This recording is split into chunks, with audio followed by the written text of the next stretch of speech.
For more on this story, we have Seijiro Takeshita, professor of management and information, University of Shizuoka, joining us live from Japan.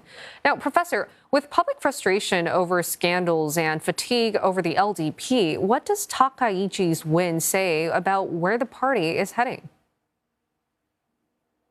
Well, basically, regression of Japan. That's basically her motto. And expansion of fiscal policy is going to bring out the growth, reviving back the Japanese, well, growth perspective. That is her aim. Because we all know at the end of the day, as many people say, it's the economy, stupid. They used to say that, and in many countries, and Japan included. So what we really need to see is more of a jab in the arm to revitalize our economic situation, and I think that's where she's targeting the most, and that's why she's basically going for expansion of fiscal policy, in spite of the fact that we have a very serious debt problem. Exactly. And we're going to be tackling debt problems and other domestic issues, including Japan's low birth rates, labor shortages, and economic stagnation, as you just mentioned. But given her hardline conservative image, how likely is Takaichi to tackle these problems effectively? Well, that's a very good question because I think the mounting problem is on the coalition side. As you know, both on lower and upper house, LDP do not have the majority, meaning that for every policies that she's basically going to conduct, she's going to have to get some kind of a coalition, some kind of agreement with different parties. Now, Japan is walking away from bi-party situation like that of UK or US. We're moving more towards a European type of multi-number of major parties, meaning that a lot of these coalition or to be coalition partners will be agreeing depending on the policies. I've talked to some of the MPs of the opposition, but they're basically moving towards a stance of agreeing or disagreeing, not because of the party, but because of the policy. So from that point of view, maybe it's not as bad as many people think. But that said, still, she would have to basically confirm and get a coalition on every single policies that they're trying to basically go forward.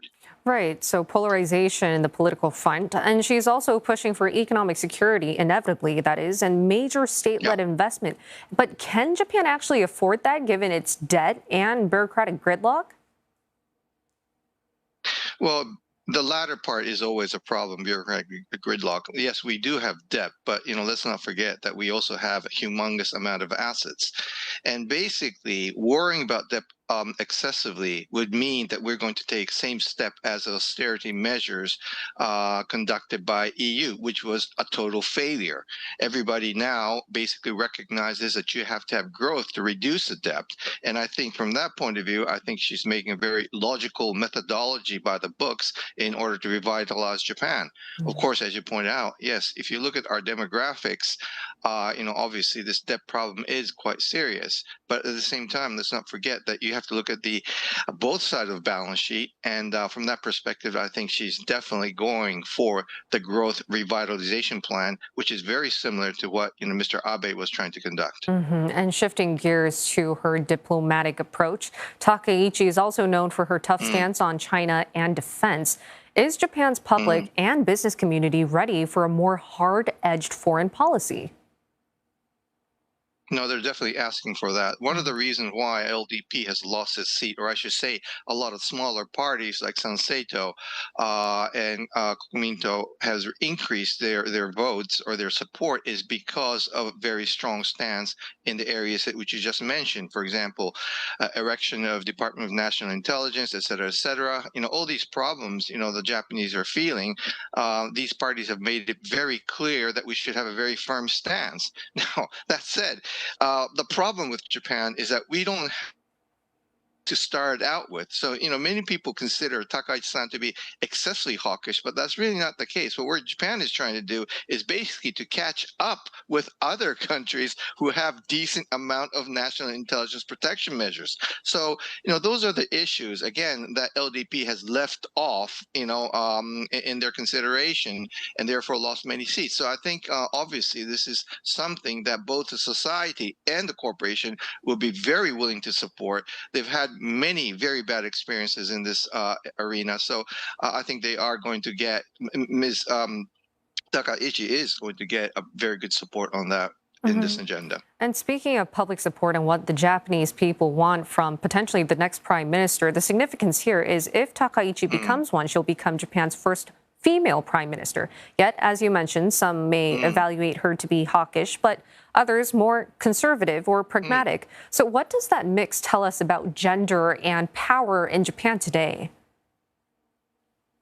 Well, we still rank 118th out of 148 countries as far as gender gap, revival is considered. So, amongst all areas, including women themselves, in my opinion, tend to continue with the old methodology of not fully utilizing the women. So, from that perspective, it's a very good jab in the arm, I think, and fair and good utilization of half the population in our country. So obviously, I think this is a positive step forward, and also I would like to think that, of course, she is the first LDP leader and also our prime minister. But I think she goes beyond, these gender issue. I think her focus is so much on reviving the Japanese economy and many of the international, I would say, positioning of Japan.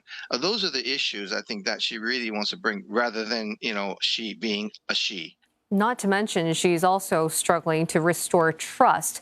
Now, could Japan slip back into the cycle of short-lived prime ministers as we've been seeing right now? And what would that mean for stability? It would be very negative if that is the case. If we're going to see a revolving doors of prime ministers, obviously it would be very difficult to conduct structural reform, or structural transition, which was the third arrow of, Mr. Abe's intent, which obviously Japan needs desperately, because what we need is structural, reform as a whole, especially considering the fact that our structure, many of it, is still leaning towards the growth era of 70s and 80s and 90s, whereas obviously, our demographics, our social positioning, all these things have changed. There's been a very big gap and lack of catching up. So, if we don't have a prime minister stability in political issues, it would be very difficult, obviously, to tackle these long-term problems. So that would be very negative if we're going to see another revolving doors. I certainly would not like to see that. I think I have a very good people have tend to have a very good trust and expectation for Ms. Takaichi. So I would like to think that there would be a lot more long-termism that would be kicking into the Japanese politics. Right, and as of now, we'll have to wait for Parliament's approval before she becomes the next prime minister. Now, in the meantime, that was Seijiro Takeshita, professor of management and information from the University of Shizuoka, joining us live from Japan.